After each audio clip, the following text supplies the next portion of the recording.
நடிகை பாவனா கடத்தப்பட்டு பாலியல் துன்புறுத்தல் செய்யப்பட்ட வழக்கில் கைது செய்யப்பட்ட கேரள நடிகர் திலீப்பை 14 நாட்கள் காவலில் வைக்க கொச்சி அங்கமாலி நீதிமன்றம் உத்தரவிட்டதைத் தொடர்ந்து அவர் அலுவலர் கிளைச்சிறையில் அடைக்கப்பட்டார். கேரள திரைப்பட ஊழியர் சங்கத்திலிருந்து நடிகர் திலீப் நீக்கப்பட்டுள்ளார்.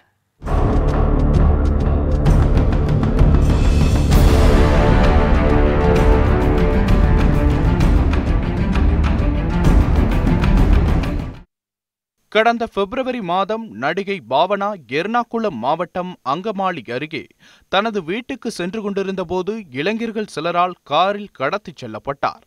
அவரை துன்புறுத்தல் செய்த இளைஞர்கள் தப்பியோடிவிட்டனர். இதனைத் தொடர்ந்து வழக்கு பதிவு செய்த கேரள போலீசார் இந்த வழக்கின் முக்கிய குற்றவாளிகளில் ஒருவரான பல்சர் சுனி என்பவர் உள்ளிட்ட 3 பேரை கைது செய்தனர்.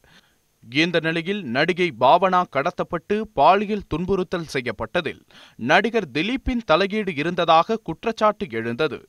இதனை மறுத்து வந்த திலீப் இது தொடர்பாக உண்மை கண்டறியும் சோதனைக்கும் தயார் என்று தெரிவித்திருந்தார். தன்னுடைய புகழுக்கு களங்கம் விளைவிக்கவும் தன்னை சினிமாவிலிருந்து விரட்டியடிப்பதற்குமான முயற்சி இது என்றும் கூறியிருந்தார்.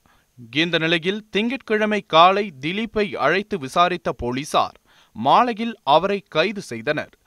நடிகர் திலீப்புக்கும் அவரது முதல் மனைவியான மஞ்சு வாரியருக்கும் கருத்து வேறுபாடு இருந்து வந்த நிலையில் அவர்களை விவாகரத்து வரை கொண்டு சென்றது நடிகை பாவனாதான் என நடிகர் திலீப் கருதியதாக தெரிகிறது.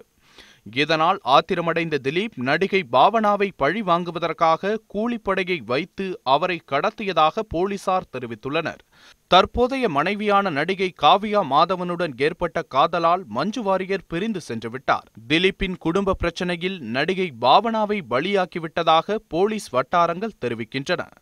கேரளாவில் பெரும் பரபரப்பை ஏற்படுத்தியுள்ள இந்த வழக்கு முக்கியமான கட்டத்தை எட்டியுள்ளது.